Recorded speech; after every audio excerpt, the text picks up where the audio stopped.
नमस्कार, जय हिंद, सत श्री अकाल। कैसे हैं आप लोग? आई होप कि आप सभी लोग बहुत बेहतर होंगे।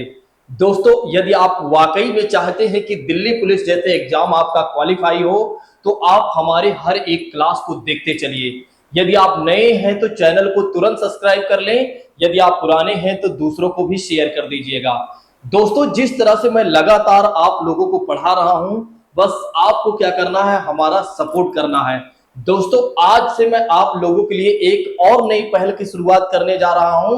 और वो एक नई पहल क्या है?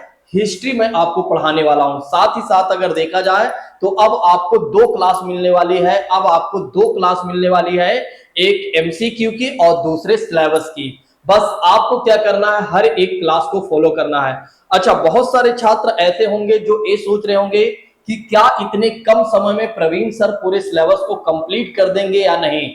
बिल्कुल मैं कंप्लीट कर दूंगा, वे बिल्कुल भी हमारे ऊपर कोई भी संदेह ना करें। अगर मुझे लगा तो मैं मैराथन क्लास के माध्यम से सारी चीजें कंप्लीट कर दूंगा। बस आप लोगों को क्या करना है, हमारा सपोर्ट करना है। यदि आप लोग लगातार हमारा सपोर्ट करते चलते हैं तो मैं गारंटी देता हूं या गारंटी लेता हूं कि इतना बेहतर कंटेंट आपको प्रोवाइड करा दूंगा कि जब आप एग्जाम में बैठेंगे तो आपको ऐसा लगेगा कि वाकई में ऐसा लग रहा है कि प्रवीण सर ने ही एक तरह से पेपर बनाया हुआ है। तो दोस्तों, आइए अब बात करते हैं, बिना किसी और बात की चर्चा करते हुए सीधा आते हैं आज के अपने पहले प्रश्न पर। दोस्तों, आज का हमारा पहला प्रश्न जो है काफी महत्वपूर्ण है। जल्दी से पेन कॉपी उठाइए और लिखना भी शुरू कीजिएगा। जल्दी से पेन कॉपी उठा लीजिए और रख लीजिए अपने पास। जो भी मैं बताऊं अगर जरूरी होता है तो उसे आप लिखते चलिएगा। चलिए बात करते हैं पहले प्रश्न के बारे में। तो दोस्तों, आज का हमारा पहला प्रश्न ये है कि पावलकूट नामक जनजातीय पर्व को क्या कहा जाता है? त्योहार कहा जाता है। त्योहार को अंग्रेजी में क्या कहा जाता है? फेस्टिवल कहा जाता है। तो पारंपरिक रूप से निम्नलिखित में से किस राज्य से संबंधित है? ध्यान रखिएगा, पावलकूट नामक जनजातीय पर्व जो है पारंपरिक रूप से अगर देखा जाए तो किस राज्य से संबंधित है? पहला ऑप्शन कहता है दोस्तों उड़ीसा, दूसरा ऑप्शन कहता है सिक्किम, तीसरा ऑप्शन कहता है मिजोरम और चौथा ऑप्शन कहता है राजस्थान। जल्दी से इसका आंसर दीजिए। यहां पर एक और प्रश्न मैं तब तक पूछ लेता हूं, जो लोग एक तरह से खाली बैठे हैं उस प्रश्न का भी जवाब दे दें। जिन लोगों ने इस प्रश्न का जवाब दे दिया है या जल्दी से वे दे लेंगे। देखिए, प्रश्न ए है कि कर्क रेखा भारत के कितने राज्यों से होकर जाती है? जल्दी से इसका आंसर बताइए। कर्क रेखा भारत के कितने राज्य से होकर जाती है? जल्दी से राज्य के नेम सहित भी लिखकर अगर आप बता सकते हैं तो जल्दी से बताइए। चलिए मैं आपको बता देता हूं कि कर्क रेखा के बारे में यदि हम बात करते हैं तो कर्क रेखा जो है भारत के 8 राज्यों से होकर जाती है। कितने राज्य से होकर जाती है? तो 8 राज्य से होकर जाती है। तो ये बातें आप जरूर ध्यान रखिएगा। कर्क रेखा जो है भारत के 8 राज्यों से होकर जाती है। अब वे 8 राज्य कौन कौन से हैं, आइए बात कर लेते हैं। देखिए, सबसे पहला राज्य जो है गुजरात है दोस्तों। दूसरे राज्य के बारे में बात करते हैं तो राजस्थान है। कौन सा राज्य है? राजस्थान। तीसरी बात करते हैं तो मध्य प्रदेश।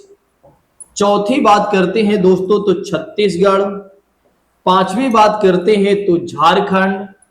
छठी बात करते हैं तो पश्चिम बंगाल। फिर सातवीं बात करते हैं तो त्रिपुरा और आठवीं राज्य की बात करते हैं तो मिजोरम। अब शायद कुछ लोग मेरी बात को समझ गए होंगे और वे समझ कर क्या कर सकते हैं, इस क्वेश्चन का जवाब आराम से दे सकते हैं। तो दोस्तों, जैसा कि बात करते हैं कर्क रेखा कितने राज्य से होकर जाती है?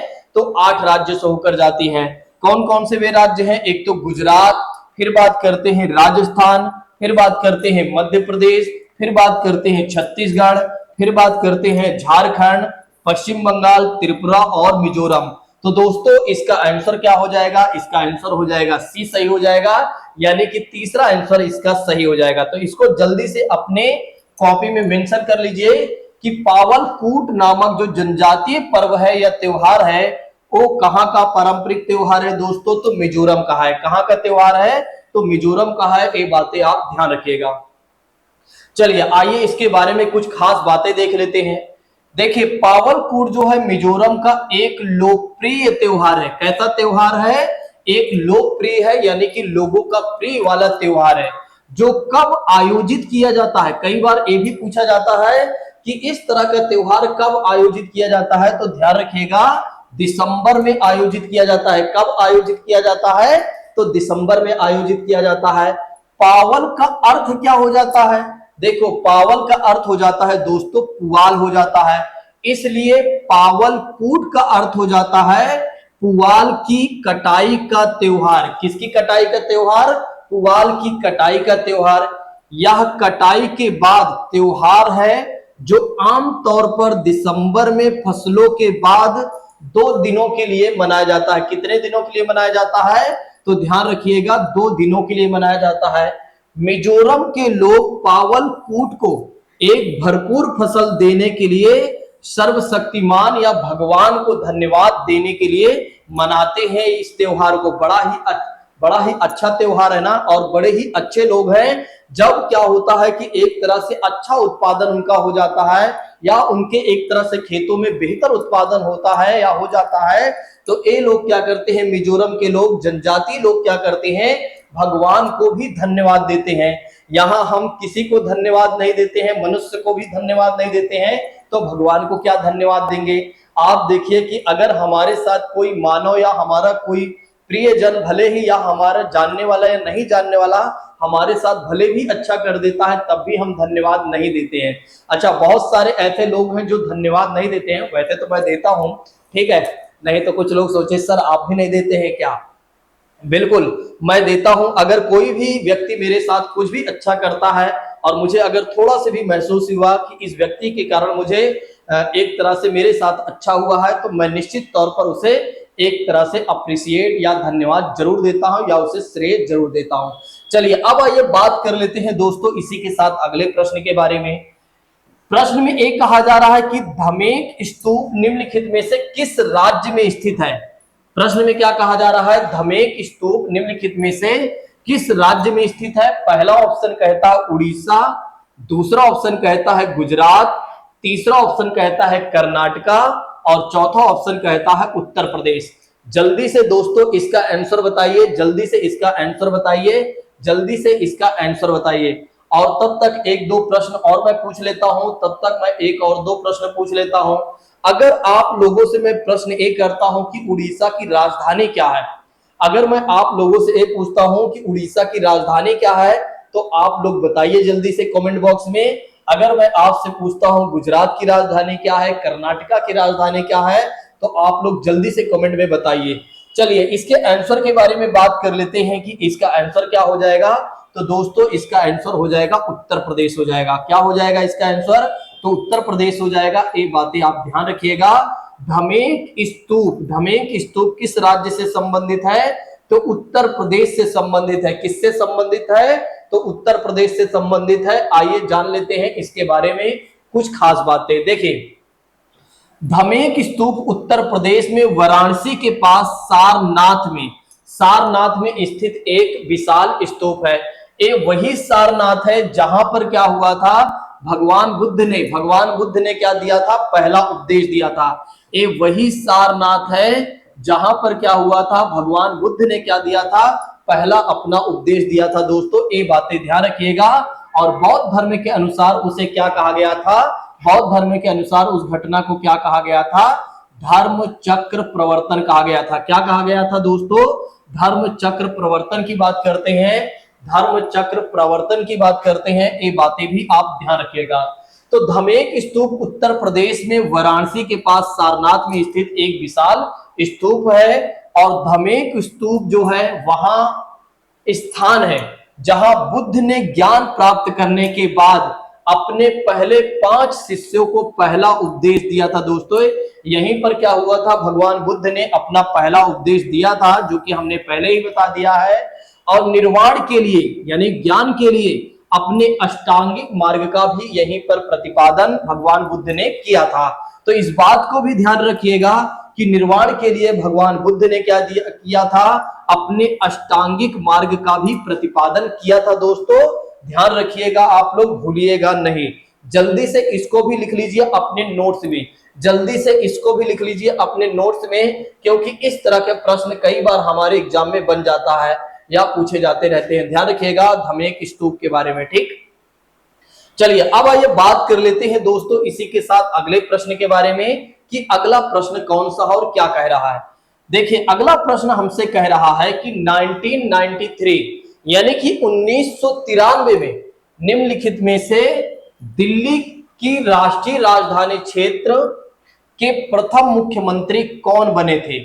तो 1993 में जब दिल्ली को एनसीआर का दर्जा दिया गया, जब दिल्ली को क्या किया गया दोस्तों, एनसीआर का दर्जा दिया गया यानी कि राष्ट्रीय राजधानी क्षेत्र के रूप में घोषित किया गया, तब पहले मुख्यमंत्री कौन बने थे।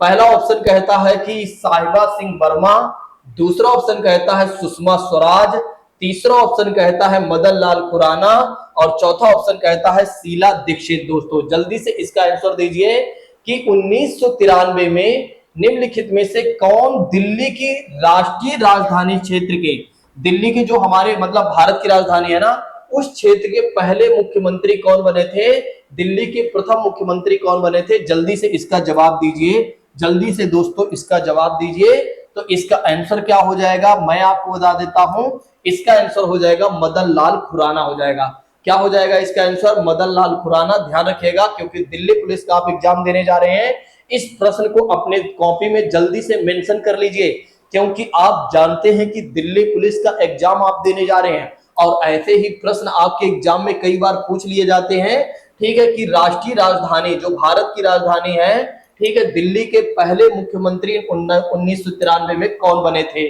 तो ध्यान रखिएगा मदन लाल खुराना।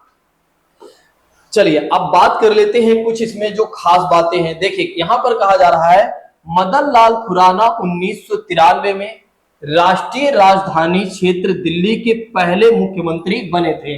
वह 1993 से लेकर 1996 तक दिल्ली के मुख्यमंत्री रहे और जब तक उन्होंने 1996 में इस्तीफा नहीं दिया तब तक उन्हें किस नाम से जाना गया, दिल्ली का शेर, दिल्ली का शेर के नाम से जाना गया था। दोस्तों इस बात को भी ध्यान रखिएगा, कई बार आपके एग्जाम में ऐसे प्रश्न पूछ लेते हैं या पूछ लिया जाता है, आपके एग्जाम में ऐसा प्रश्न पूछ लेता है या पूछ लिया जाता है कि दिल्ली का शेर किसे कहा गया है। तो ध्यान रखिएगा दिल्ली का शेर मदन लाल खुराना को कहा गया है। वे 1993 में दिल्ली के मुख्यमंत्री बने थे। अगर मैं आपसे एक प्रश्न पूछूं कि मुख्यमंत्री बनने के लिए क्या एलिजिबिलिटी होनी चाहिए, मुख्यमंत्री बनने के लिए क्या एलिजिबिलिटी होनी चाहिए, तो जल्दी से आप लोग बताइए अगर आपको आ रहा है। ठीक है जल्दी से फटाफट इसके बारे में बताइए। चलिए मैं आपको बता देता हूं। देखिए अगर आपको मुख्यमंत्री बनना है या किसी व्यक्ति को मुख्यमंत्री बनना है तो वो भारत का क्या होना चाहिए, नागरिक होना चाहिए। क्या होना चाहिए, भारत का नागरिक होना चाहिए दोस्तों। ठीक है, दूसरी बात कर लेते हैं 25 वर्ष की आयु पूरा कर लिया हो, या तो वो विधानसभा का सदस्य हो, या तो वो विधानसभा का सदस्य हो, या तो वो विधान परिषद का सदस्य हो। अगर विधान परिषद है उस राज्य में तो विधान परिषद का सदस्य हो। अगर किसी व्यक्ति को मुख्यमंत्री बनना है तो उसके पास क्या योग्यता होनी चाहिए, भारत का नागरिक होना चाहिए, 25 वर्ष की आयु होनी चाहिए और या तो विधानसभा का सदस्य हो या विधान परिषद का सदस्य हो। अगर वो विधानसभा का भी सदस्य नहीं है और विधान परिषद का भी सदस्य नहीं है तो भी उसे मुख्यमंत्री बनाया जा सकता है। किसके द्वारा, राज्यपाल के द्वारा। अगर राज्यपाल यानी कि गवर्नर चाहे तो किसी को भी मुख्यमंत्री पद के लिए अपॉइंट कर सकते हैं यानी कि नियुक्त कर सकते हैं। ध्यान रखिएगा मुख्यमंत्री को एक तरह से इलेक्ट नहीं किया जाता है, निर्वाचित नहीं किया जाता है, बल्कि अपॉइंट किया जाता है। किसके द्वारा अपॉइंट किया जाता है, तो ध्यान रखिएगा राज्यपाल के द्वारा अपॉइंट किया जाता है, यानी कि गवर्नर के द्वारा उन्हें अपॉइंट किया जाता है मुख्यमंत्री को। ठीक है, अब जैसा कि बात करते हैं कि मुख्यमंत्री को, देखो जैसे हमने यहां पर बताया ना कि मुख्यमंत्री को किसी भी व्यक्ति को मुख्यमंत्री बनाया जा सकता है, भले ही वो विधानसभा का सदस्य नहीं है और विधान परिषद का सदस्य नहीं है तो उसे मुख्यमंत्री बनाया जा सकता है, लेकिन 6 महीने के भीतर ही उसे क्या करना होगा कि दोनों में से किसी एक सदन की सदस्यता लेनी होगी। ठीक है, चाहे वो विधानसभा का सदस्य बने या विधान परिषद का सदस्य बने। दोस्तों इस बात को ध्यान रखिएगा, अगर किसी व्यक्ति को डायरेक्ट मुख्यमंत्री बनाया जाता है राज्यपाल के द्वारा, तो उसे क्या करना होगा, 6 महीने के भीतर ही उसे क्या करना होगा, या तो विधानसभा का सदस्यता लेनी पड़ेगी, या तो उसे विधानसभा की सदस्यता लेनी पड़ेगी, या उसे विधान परिषद की सदस्यता लेनी पड़ेगी। इस बात को भी ध्यान रखिएगा। देखिए आपको मैं पढ़ाते पढ़ाते अतिरिक्त जानकारी भी देते चल रहा हूं। चलिए अब आइए बात कर लेते हैं इसी के साथ अगले प्रश्न के बारे में। तो अगला प्रश्न क्या कह रहा है कि भारत के संविधान में निम्नलिखित में से किस संशोधन द्वारा केंद्रीय मंत्रिमंडल में मंत्रियों की संख्या की एक सीमा निर्धारित की गई। क्वेश्चन में एक पूछा जा रहा है कि भारत के संविधान में निम्नलिखित में से किस संशोधन है, वो कौन सा संशोधन था जिसके द्वारा केंद्रीय मंत्रिमंडल में मंत्रियों की संख्या की एक सीमा निर्धारित कर दी गई। पहला ऑप्शन कहता है 69वें संविधान संशोधन, दूसरा ऑप्शन कहता है 83वें संविधान संशोधन, और तीसरा ऑप्शन कहता है 74वें, और चौथा ऑप्शन कहता है 91वें, यानी कि एक तरह से देखा जाए तो 91वें संविधान संशोधन। जल्दी से इस प्रश्न का जवाब दीजिए, देखते हैं हमारे कितने ऐसे मित्र हैं जो इस प्रश्न का जवाब दे पाते हैं।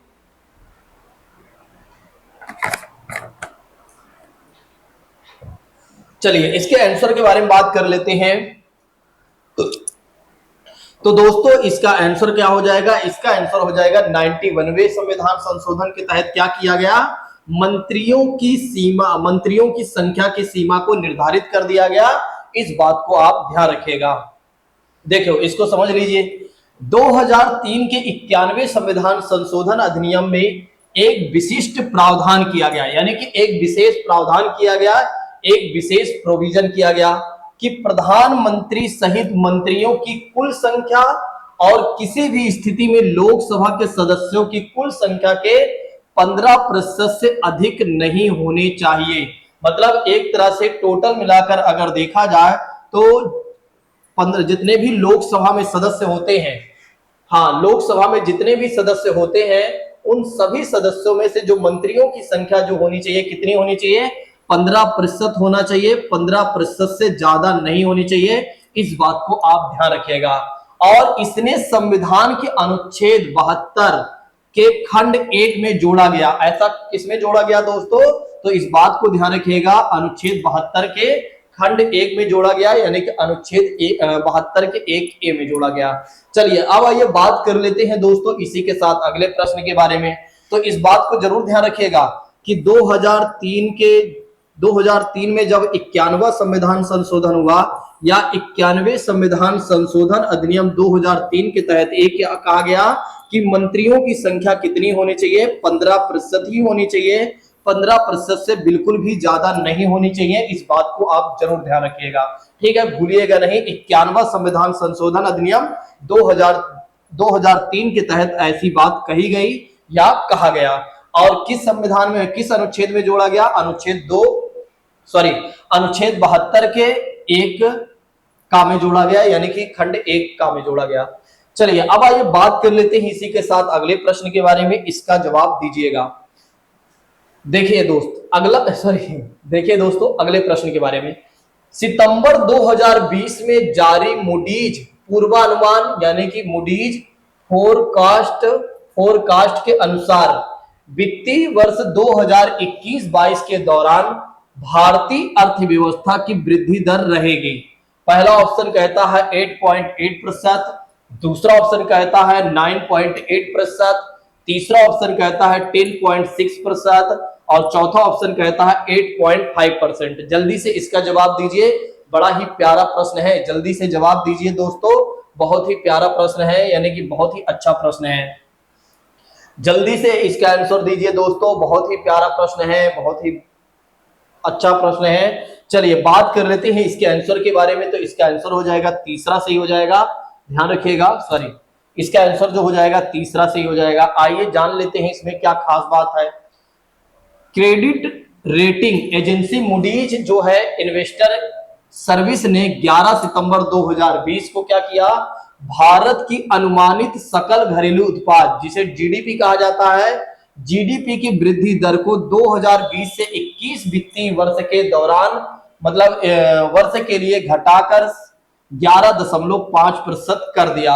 हालांकि मूडीज ने अभी कहा कि 2021 से 22 के वित्तीय वर्ष में भारत के आर्थिक विकास की दर 10.6% हो जाएगी। तो ध्यान रखिएगा, तो मूडीज ने कितना अनुमानित किया था? 10.6%। चलिए अब आइए बात कर लेते हैं इसी के साथ अगले प्रश्न के बारे में।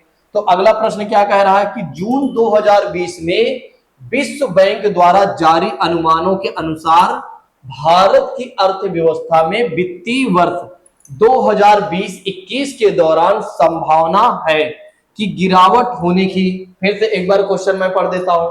देखिए, जून 2020 में विश्व बैंक द्वारा अनुमान लगाया गया कि भारत की अर्थव्यवस्था में यानी कि वित्तीय वर्ष अगर देखा जाए 2020-21 के दौरान गिरावट देखने को मिलेगी। कितने गिरावट देखने को मिलेगी? पहला ऑप्शन कहता है 2.1%, दूसरा ऑप्शन कहता है 3.2%, तीसरा ऑप्शन कहता है 4.1% और चौथा ऑप्शन कहता है 3.7%। जल्दी से इसका दोस्तों जवाब दीजिए, बहुत ही प्यारा प्रश्न है, जल्दी से इसका आंसर दीजिए। देखते हैं हमारे कितने ऐसे मित्र हैं जो इस प्रश्न का जवाब दे पाते हैं। चलिए आइए बात कर लेते हैं इसके आंसर के बारे में दोस्तों। तो इसका आंसर हो जाएगा 3.2%, यानी कि B option will be right. चलिए आइए बात कर लेते हैं इसमें क्या खास बात है। जैसा कि बात करते हैं कि वैश्विक आर्थिक संभावना यानी कि ग्लोबल इकोनॉमिक प्रोस्पेक्ट के अनुसार, यानी कि इसने जो अपना नवीनतम संस्करण जारी किया है, विश्व बैंक ने क्या किया, वैश्विक आर्थिक संभावना के अपने नवीनतम संस्करण में विश्व बैंक ने 8 जून 2020 को कहा कि भारत की अर्थव्यवस्था यानी कि वित्त वर्ष 2020-21 में 3.2% की गिरावट देखने को मिलेगी। संकुचन के पीछे का कारण यह है कोविड-19 महामारी और चरणीय लॉकडाउन के बहु कारण भारतीय अर्थव्यवस्था को विनाशकारी झटका मिलेगा। बिल्कुल सही बात है, हर देश को मिला है, भारत को भी मिल रहा है। ठीक है, भारत को भी मिला है कहीं ना कहीं एक तरह से अगर देखा जाए, क्योंकि लॉकडाउन की वजह से हमारे देश की जो अर्थव्यवस्था या विश्व की सभी देशों की अर्थव्यवस्था कहीं ना कहीं एक तरह से चरमरा गई और बहुत सारे प्रोजेक्ट रुक गए थे। जो सारे प्रोजेक्ट चल रहे थे, बहुत सारी कंपनियां रुक गई, बहुत सारी चीजें रुक गई, तो कहीं ना कहीं गिरावट तो आएंगी ही दोस्तों, ये तो स्वाभाविक है। भले ही विश्व बैंक ने एक तरह से अपनी रिपोर्ट में बताया है कि एक तरह से अगर देखा जाए तो भारत की अर्थव्यवस्था में गिरावट देखने को मिलेगी, बिल्कुल एक तरह से देखने को मिलेगी। भले ही एक तरह से विश्व बैंक भले ही रिपोर्ट ना जारी करती, फिर भी इतना तो हम समझदार हैं ही कि जब चीजें बंद है तो कहीं ना कहीं इस तरह की चीजें देखने को मिल ही सकती हैं। चलिए अब आइए बात कर लेते हैं इसी के साथ अगले प्रश्न के बारे में। प्रश्न में ये कहा जा रहा है कि पुरुष विश्व मुक्केबाजी चैंपियन 2021 की मेजबानी का अधिकार भारत के बजाय निम्नलिखित में से किस देश को दिया गया? पुरुष विश्व मुक्केबाजी चैंपियन 2021 में भारत को मिलना था और भारत के बजाय निम्नलिखित में से किस देश को दिया गया है? पहला ऑप्शन कहता है यूएसए, दूसरा ऑप्शन कहता है दोस्तों फ्रांस, तीसरा ऑप्शन कहता है रूस, चौथा ऑप्शन कहता है सर्बिया। जल्दी से इसका जवाब दीजिए, जल्दी से इसका जवाब दीजिए। देखते हैं कितने ऐसे दोस्त हैं, कितने हमारे ऐसे मित्र हैं जो इस प्रश्न का जवाब दे पाते हैं। चलिए मैं बता देता हूं इसका जो आंसर हो जाएगा दोस्तों, इसका आंसर हो जाएगा चौथा सही हो जाएगा। भारत के बजाय किसे दिया गया? भारत के बजाय किसे दिया गया? एक तरह से सर्बिया को दिया गया या सर्बिया को दिया गया। पुरुष विश्व मुक्केबाजी चैंपियन 2021 की मेजबानी किसे दिया गया? भारत के बजाय सर्बिया को दिया गया। चलिए अब आइए बात कर लेते हैं इसी के साथ इसमें क्या खास बातें हैं। भारत ने 28 अप्रैल 2020 को 2021 में होने वाले पुरुषों की विश्व मुक्केबाजी चैंपियन की मेजबानी अधिकार सर्बिया के हाथों खो दिया। मतलब दरअसल क्या था, इसको समझ लीजिए। देखिए 2020 में क्या चल रहा था? कोविड-19 चल रहा था, तो भारत में होने वाला था, लेकिन भारत के बजाय फिर कहां पर गया? सर्बिया में गया। ठीक है, यानी कि सर्बिया इसकी मेजबानी किया, सर्बिया ने इसकी मेजबानी किया। यह तब हुआ जब देश का राष्ट्रीय महासंघ होस्टिंग शुल्क का भुगतान करने में भारत विफल रहा और जिससे अंतरराष्ट्रीय मुक्केबाजी ने 2017 में हस्ताक्षरित समझौते को समाप्त कर दिया और भारत को $500 का निरसन यानी कि जुर्माना भारत को देना पड़ा। ठीक है, भारत ने जो कैंसिलेशन किया जिसकी वजह से भारत को क्या करना पड़ा, कितना देना पड़ा, $500 देना पड़ा। ठीक है, भारत ने किया भी नहीं, फिर भी मेजबानी किया भी नहीं, फिर भी उसे क्या करना पड़ा, एक तरह से इतना डॉलर $500 का जुर्माना भी भरना पड़ा और फिर दूसरा देश इसके अधिकार को ले लिया। मतलब एक तरह से इस मेजबानी को दूसरा देश ले लिया, यानी कि सर्बिया ने ले लिया। चलिए अब आइए बात कर लेते हैं इसी के साथ अगले प्रश्न के बारे में। जवाब दीजिए दोस्तों। तो अगला प्रश्न यह है कि जनवरी 2020 में सरस्वती सम्मान के लिए चयनित प्रतिष्ठित लेखक और कवि वासुदेव मोही या वासुदेव मोही भाषा में अपनी कृतियों के लिए जाने जाते हैं। पहला ऑप्शन कहता है कि तमिल, दूसरा ऑप्शन कहता है बांग्ला, तीसरा ऑप्शन कहता है मलयालम, चौथा ऑप्शन कहता है सिंधी। जल्दी से इसका जवाब दीजिए दोस्तों। बहुत ही प्यारा प्रश्न है कि जनवरी 2020 में सरस्वती सम्मान के लिए चयनित प्रतिष्ठित लेखक और कवि वासुदेव मोही, वासुदेव नहीं, वासुदेव मोही की बात करते हैं। किस भाषा में अपने कृति के लिए वे जाने जाते हैं, किस भाषा में उन्हें यह सम्मान दिया गया या किस भाषा के लिए उन्हें एक तरह से चयनित किया गया। जल्दी से इसका आंसर बताइए, जल्दी से इसका आंसर बताइए। चलिए मैं आप लोगों को बता देता हूं, इसका जो आंसर हो जाएगा दोस्तों चौथा सही हो जाएगा, यानी कि सिंधी भाषा के लिए उन्हें दिया गया। किस भाषा के लिए उन्हें दिया गया, तो सिंधी भाषा के लिए उन्हें दिया गया है वासुदेव मोही को। प्रख्यात सिंधी लेखक वासुदेव मोही को 29वें सरस्वती सम्मान से सम्मानित किया गया है और उन्हें उनके लघु कथा संग्रह के लिए चुना गया था और चेक बुक 2012 में प्रकाशित किया गया था। ठीक है, तो चेक बुक 2012 में प्रकाशित किया गया था। चलिए अब आइए बात कर लेते हैं इसी के साथ अगले प्रश्न के बारे में। ये हमारा लास्ट प्रश्न होगा। निम्नलिखित में से किस वर्ष में बाल गंगाधर तिलक के नेतृत्व में कांग्रेस के अलग हुए गुट फिर से एक हो गए? निम्नलिखित में से अगर देखा जाए तो बाल गंगाधर तिलक के नेतृत्व में कांग्रेस के अलग हुए गुट, जब कांग्रेस जो होती है आगे चलकर क्या होती है 1906 या 1907 के आसपास, जहां तक मुझे याद है, सूरत अधिवेशन में क्या होता है, कांग्रेस दो भागों में बढ़ जाती है, गरम दल और नरम दल में।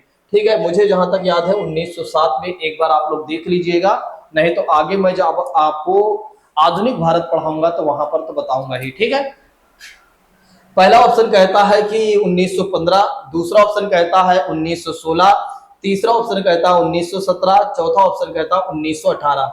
जल्दी से इसका आंसर दीजिए दोस्तों। ठीक है, जल्दी से इसका आंसर दीजिए। चलिए मैं आपको बता देता हूं, इसका जो आंसर हो जाएगा दोस्तों 1916। तो दरअसल क्या होता है 1907 में ही हुआ था कांग्रेस, मतलब एक तरह से दो भागों में बढ़ जाती है, गरम दल और नरम दल में। लेकिन कांग्रेस फिर से एक हो जाती है, किसके नेतृत्व में, बाल गंगाधर तिलक के नेतृत्व में। कब, 1916 के लखनऊ समझौते में या लखनऊ अधिवेशन में। ठीक है, 1916 में क्या होता है, लखनऊ अधिवेशन होता है, यानी कि लखनऊ में अधिवेशन होता है जिसे लखनऊ समझौता भी कहा गया, जिसे क्या कहा गया, लखनऊ समझौता भी कहा गया। दोस्तों इस बात को भी ध्यान रखिएगा। आइए समझ लेते हैं। 1916 में कांग्रेस के लखनऊ अधिवेशन में दो धड़े, नरमपंथी और गरमपंथी, जिसे मैंने बताया था नरम दल और गरम दल में। ठीक है, उसी को नरमपंथी और गरमपंथी कहा गया है। दोनों ही 1916 में क्या होता है, एक हो जाते हैं। 1907 के, ये देखो यहाँ पर लिखा भी है, चलो बहुत अच्छा है, 1907 के सूरत अधिवेशन में कांग्रेस का विभाजन हो गया था। जब सूरत में कांग्रेस का अधिवेशन हुआ था तब क्या हुआ था, कांग्रेस दो भागों में बढ़ गई थी, एक तो गरम दल में, दूसरा नरम दल में। लखनऊ अधिवेशन में ही मराठा नेता बाल गंगाधर तिलक के नेतृत्व में भारतीय राष्ट्रीय कांग्रेस और मोहम्मद अली जिन्ना के नेतृत्व में अखिल भारतीय मुस्लिम लीग द्वारा एक समझौता किया गया था। दरअसल अगर देखा जाए तो यहीं पर जब लखनऊ समझौता 1916 होता है तो क्या होता है दोस्तों, आईएनसी यानी कि नेशनल इंडियन कांग्रेस की